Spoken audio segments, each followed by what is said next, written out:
everybody. Welcome to the Awakener podcast. I'm glad you're with me. We got an exciting show for you today, both on this show and then the Patreon later on. So before we start, just subscribe to my YouTube. You can go to my website, theawakener.ca. What is happening is very, very complicated. When I talk about all these things that are happening. It's very easy to lose focus as to what actually is going on. So I would recommend visiting the website, theawakener.ca. It'll give you a huge bunch of historical things to kind of explain to you what is going on, because it's very easy to understand it when you look at things from world history. So to explain it, basically the nation that you live in, if you live in the Western world, I don't imagine you get my podcast if you're in Russia and China, but if you live in the Western world, you have this thing called freedom, which is you have the right to have an opinion. You have a right to vote and various things, walk down the street without fear of being raped. These are things that have come to be because of human progress.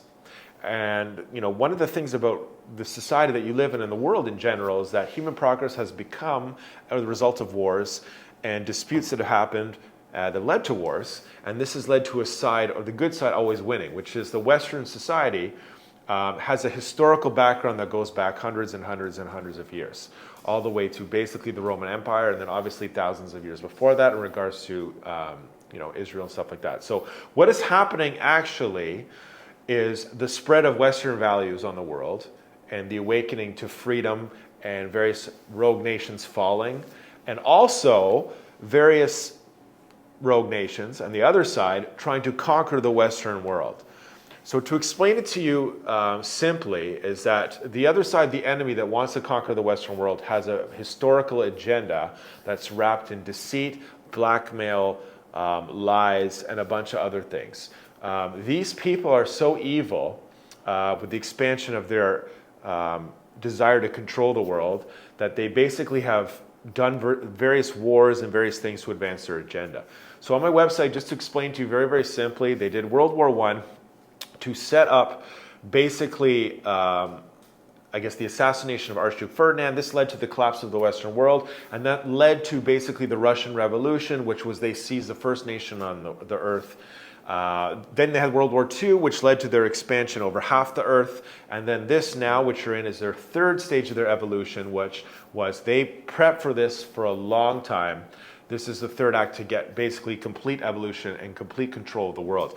So this is being served up to us through a UN agenda. The UN is basically nothing but traitors. They're all not working for us and our government. They control our government. They control what we see in the agenda, but they are not working for us. They're working for the enemy. They're, Klaus Schwab, all these people, they're all passing worldwide communism. So what is really happening is basically in the third or the final hour, I guess, of their plan. So this is the third evolution, or the third part of their plan. In the final hour, they had a guy take office after the Western world was prepped for its defeat. This guy, Barack Obama, was the Manchurian candidate, and he was setting up a bunch of things in the last minutes so that the communist conspiracy would have a smash and grab job over the Western world, where they could gain complete control through a huge war and an internal takeover and a bunch of other things that were going to happen. This connects Joe Biden, Hunter Biden, Trudeau, Zelensky, Putin, and a bunch of things to this conspiracy. And the events that are unfolding nowadays are because of this. So we can talk about all these events, and we're going to talk about all these things in this podcast, but they're all related. And don't try to be confused about any kind of things that I talk about. It's all on the website, theawakener.ca. So the first thing we're going to talk about is Trudeau in Canada. I have the insider with me to do that. And then we'll start talking about other things. We'll talk about Iran, we'll talk about North Korea, we'll talk about Zelensky, we'll talk about Biden. They're all related. Okay, let's get started. So Trudeau, insider, basically quashed a bunch of documents when it came to election interference. What's the latest on the foreign interference inquiry? Is it dead, or is it? So the foreign interference inquiry has completed, and now it's come out that there were certain documents that he blocked using cabinet privilege. Right. And I mean, it really was a nonsense inquiry. They blocked a lot of information that come out, but a lot of stuff came out about how China interfered even in local nomination races In 2019, right? in 2021. Okay. With Han Dong in Don Valley North, Right. bringing China visa students from other ridings, giving them false documentation, false ID, so they could vote for this guy to make him the Liberal candidate. Now, most of these things are from Toronto, right? Toronto, Vancouver. Toronto, Vancouver, there's about 18 ridings that probably turned wrongly because of foreign interference. Right. So controlling Vancouver, controlling Toronto are the keys to controlling Canada. And Trudeau is in there right now, and the government is basically talking about how there's a foreign interference inquiry. But this is really just, and we've talked about this for a long time, this is just the attempt to basically quash why they kept Trudeau in office. It actually has nothing to do with actually the real interference in the election, which was Trudeau's entire time in office, which the general population is going to learn about, and how he was put in power through basically Barack Obama, that Manchurian candidate's hands. So we talked about Vancouver and Toronto are key to controlling all these elections in Canada. This is why we had a suspicious election with Olivia Chow as mayor in Toronto. We had one in Vancouver a couple of years ago. What do you think the latest is? Like, do you think this is going to ever resolve itself, or what do you think is going to happen? Well, if the truth comes to light, then eventually it will resolve itself. But right now, they've been keeping everything under wraps. And even there's a discrepancy between what CSIS has told the Prime Minister and when, and there's a disagreement between both sides with respect to foreign interference. Right. Now, Trudeau has done basically permanent damage to Canada, I would say.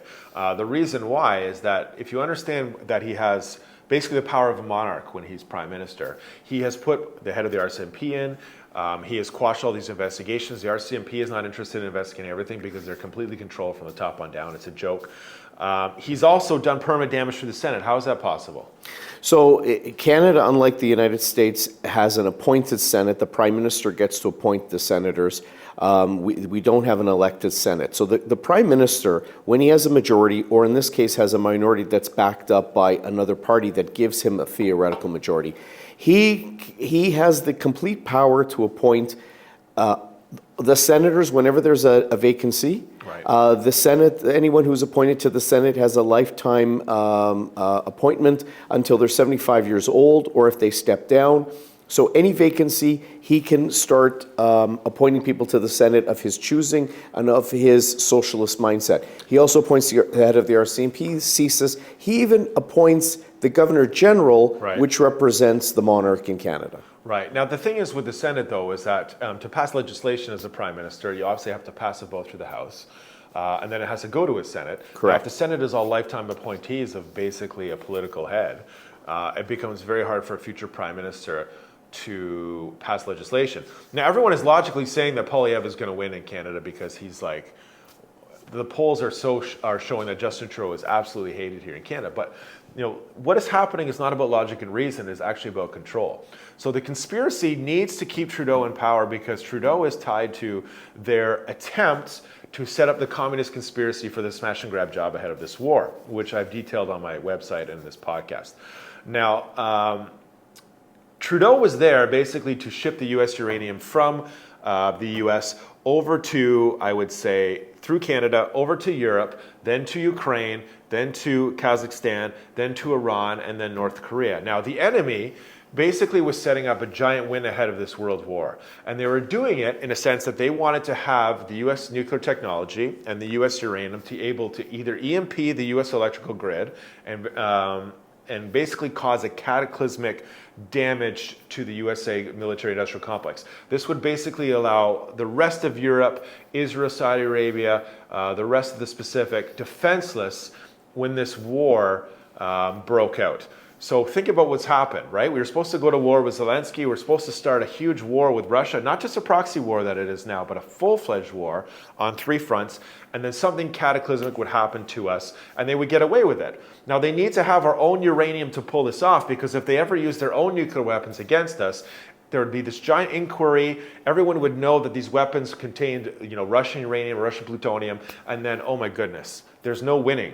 They're not going to win from this. This is why procuring the U.S. uranium and doing this to us with their own stuff is the whole key to their final kind of lie that it was done, by our own hand. Oh, we're sorry you lost this war, guys, but it was your own fault.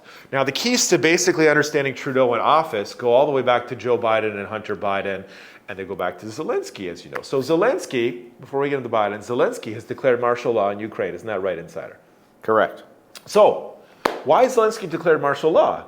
Well, they have this war going on with Putin and Zelensky both acting this out while people are drinking in Kiev and going up to nightclubs. You see the videos, they're not concerned whatsoever. And I'm not to say that this war is fake in a sense. It is.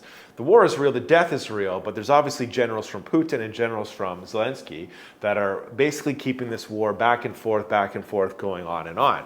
Now, if any information gets out about Trudeau, which means that Trudeau leaves office, the conspiracy, the whole thing is going to pop open and be found out. If Zelensky leaves office, what's going to happen there? The whole conspiracy is going to open up. How on earth were you working with Burisma, BHR, all these companies, and they were obviously working with the Ukrainian government to enable the shipment of uranium over to Kazakhstan. And then how on earth, if something happens to Hunter Biden or Joe Biden, the whole conspiracy is going to bolt up. So this is why I'm telling you is that everyone is thinking Poilievre is going to get back in, right, Insider? The polls are saying Poilievre. The polls have 15 to 20% lead he's got. Okay, and the polls of Trump's coming back are probably the same. So logic and reason are going to tell you that Trump is coming back and, Poilievre is coming in. But this is not about logic and reason, ladies and gentlemen. The conspiracy has to cheat to keep them in. They have to keep Zelensky in, they have to keep Trudeau in, and they have to keep Biden in. Because if anything happens to the three of them, the whole conspiracy is going to come out, which leads right back to who? The Manchurian candidate Barack Obama approving all this, and who he was actually working for in an investigation into Obama. This is why what's happening is very, very complicated. So just to explain it one more time, in the 11th hour, the communist conspiracy had prepped us for our fall. The communist conspiracy, the UN agenda, told you to vote for this person in 2008 for the 2009, obviously, election. When this person took office in 2009, he was what's called the Manchurian candidate. He was a rogue enemy agent. And if I was a rogue enemy agent in China, you would know exactly how I would act. And if you think about his presidency, everything he did was to set up the smash and grab job for the communist conspiracy to basically have the Western world by the throat by the end of Hillary's presidency. Now, unfortunately, his plan has all failed. And this giant war they were going to pin on Hillary because they had her blackmailed didn't work out too much. So now, Insider, we've talked many times about all this stuff happening. Look at what's happening. You can kind of see the kind of grand shape of everything happening. In Europe, people are waking up. In Canada, people are waking up. In the United States, people are waking up. Big Do you time. think people are ready for this giant red pill to be swallowed? Yeah, I think as each year goes by, people are more and more awake, especially in the U.S. You see it in U.S., Europe, and to a lesser extent in Canada, but a lot of Canadians are waking up too. So with that, we're going to go to the podcast, the Patreon. This show is only, I think, $3 US a month or something, $4.50 Canadian, I'm not sure. Very cheap. We're going to go through all kinds of stuff. The reason why we do this on the Patreon is because, listen, if I talked about any of this stuff, I'm going to get shut down. Spotify has shut us down numerous times. YouTube has shut us down numerous times. There's no point fighting these people anymore. It's just, if you want to know the truth, just come to the Patreon. It's cheaper than OnlyFans.